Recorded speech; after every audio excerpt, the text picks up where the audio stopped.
السلام عليكم ورحمة الله وبركاته. كل عام وأنتم بأتم الصحة والعافية. لكل متابعيني، معكم ممثلة أشواق علي.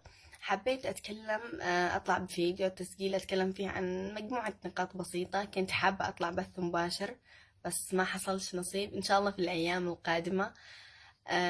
النقطة الأولى، كثير من الناس بيتسألوا عن حساباتي، هل هي حقيقية أو مزيفة؟ حقيقية. هذا هو حسابي الوحيد، لا أمتلك أي حساب غيره.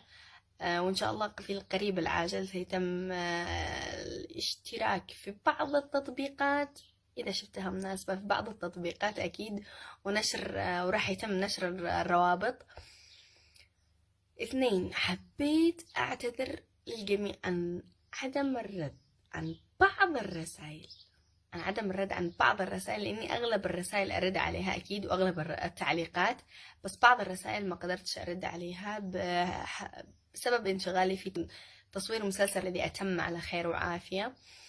وإن شاء الله تكون مشاهدة ممتعة. أكيد يكون حاولنا قدر الاستطاعة على تقديم شيء ينال إعجابكم، على الرغم من الظروف القاسية التي تمر فيها اليمن، على الرغم من القصور التي لدينا تقصير في كل شيء أكيد، بس يعني رغم عدم الإمكانيات، رغم عدم إمكانيات الجامعات أو المعاهد المتخصصة التي تختص في الاهتمام في مجال التمثيل أو في تطوير مجال التمثيل، يعني كل ما قدمنا لكم على مدار المسلسل كلها مجهود ذاتية، ليس لها أي مجال في دراسة أو تعليم، ما عدا القراءة ممكن.